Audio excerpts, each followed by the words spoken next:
Take a moment and think back to a time when you felt totally alone, in complete solitude.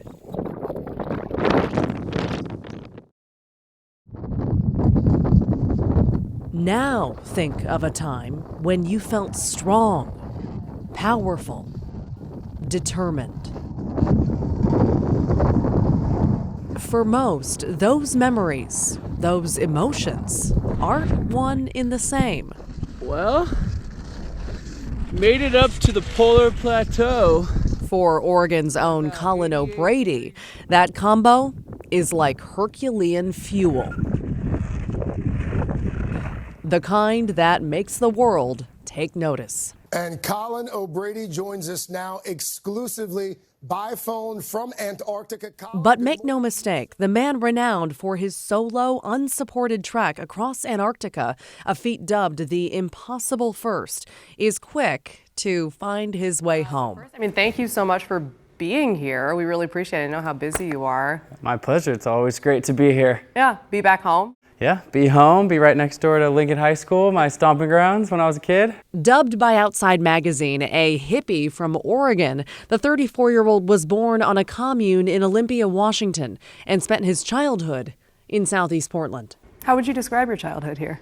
It was great. You know, I think Portland has changed a bit since the mid-'80s when I was first moved here. But Portland's a great place to grow up. I think one of the reasons my parents, originally moved here, that you can have a city life, but you can drive 15 minutes in any single direction and, be hiking or biking or being on the trails, the mountains, the coast, all of that. And that's what I did a lot when I was a kid. O'Brady describes himself as a lifelong athlete. At Lincoln High, he excelled at soccer and swimming, the latter carrying him to Yale University.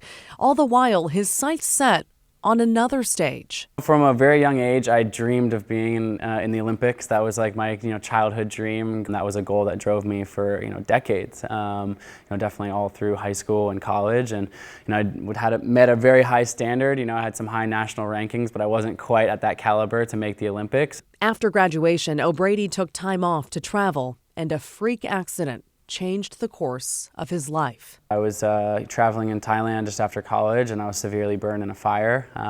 Lit my entire body on fire and had to jump in the ocean to extinguish the flames, which saved my life, but not before 25% of my body was burned, particularly my legs and feet.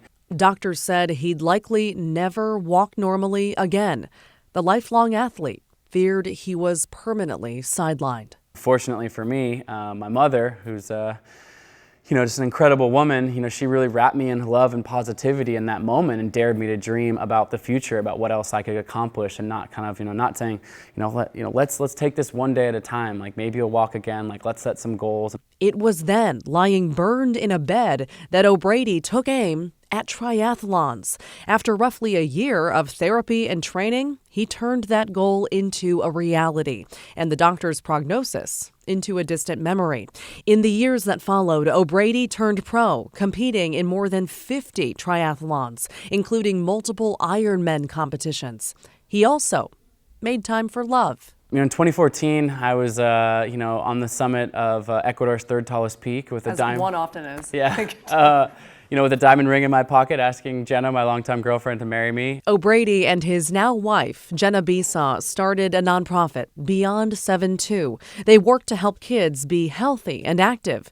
His strategy? Lead by example to the extreme. And we, dreamed up this project to see if I could set the world record for something called the Explorer's Grand Slam, so climbing the tallest mountain in each of the 7 continents, going north and south pole faster than anyone's ever done it. Spoiler alert, he did it. But the larger vision was to use that in the media campaign and the storytelling from that and social media to have sweeping impact, particularly with young people in schools, inspiring healthy lifestyles, inspiring them to dream big, to set goals, to live active and healthy lives. O'Brady went full steam ahead as a professional endurance athlete, documenting it all on social media as planned. He raked in world record times for that Explorer's Grand Slam, as well as the 7 summits and the 50 high points challenge, climbing to the 50 tallest points in every state. And I finished it here back in Oregon on the summit of Mount Hood last summer. Summit of Oregon! I freaking did it! And you know, that was incredible. That was so much fun to set this world record and to be able to finish it actually, you know, here in my local community. So many people came out and supported the finish of that up at Timberline Lodge. We had a big, you know, celebration up there. A celebration followed by not much downtime. Here we are, first steps onto the frozen continent. Months later, O'Brady set out on another harrowing mission. That's a 1,000-mile journey. It was called unsupported, which means there's no resupplies of food or fuel, so I had to bring all of that with me in my sled. So I was pulling a sled that was 375 pounds. It was dubbed the impossible first. And no one had ever completed this. You know, several people have attempted. You know, one person died just 100 miles from the finish line in 2015. So there's been some sort of tragedy around this exact project. And as a result of that, you know, people in the media started saying, like, this project's impossible. In what turned out to be an unplanned race with a seasoned British explorer, O'Brady dug deep and pulled ahead. Antarctica has 24 hours of daylight at that time of the year, and so basically the sun is directly overhead, never sets. There's nothing really to see on the horizon. It's just kind of this empty white landscape, and so you can imagine the solitude, the loneliness, the 24 hours of daylight. It's basically just being stuck completely in your own thoughts. 54 days, no days off, no human contact, stuck in the coldest place on Earth. Oh, I got caught out in a massive storm. And I just, so hard to get the tent up. I didn't know if I was gonna be able to get it up or I was gonna have to just keep walking. There was definitely some stretches of time I was filming myself when I was out there where I was looking into my camera just like, what am I doing? Like, you know, I just want to give up. There was a lot of times, you know, a lot of tears. And when you cry and it's minus 25, minus 30 degrees outside, you know, the tears, they freeze to your face, which is a rather pathetic feeling overall. The last 77 miles he completed in one 32-hour push.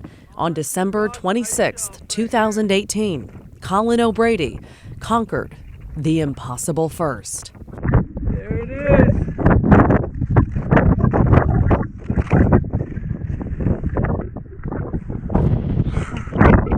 It's official. An American Colin O'Brady captivated the world last The month. media attention that followed turned O'Brady into a global star. How are you today? I mean, you're back here. It feels good after looking at those clips and I'm all worn out and cold. It's actually nice to have a t-shirt on right now, sitting indoors. So, In addition to continuing his work inspiring kids, he's a sought-after regular on the motivational speech circuit. Ladies and gentlemen, Mr. Colin O'Brady. His TED Talk has been viewed more than 1.7 million times, and he's written a book titled, what else? The Impossible First. It's due out February 4th. I just made history.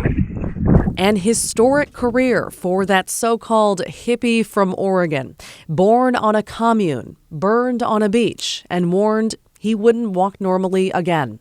Now, the man raised on Oregon's love for the great outdoors is paying that passion forward to the next generation. I often ask this question to students and to many other people, which is, what's your Everest? You know, it's this kind of question of saying, you know, what's your massive goal? You know, for me, you know, I like to be out in the mountains, but it doesn't have to be that. And I've had amazing responses, you know, students saying, you know, my Everest is to be the first person in my family to graduate from college, or, you know, my Everest is to make sure the snow leopards are off the endangered species list, or, you know, whatever amazing things young people say, and to help them sort of cultivate the tools required to not just dream these things, but actually to take the steps to put them into action.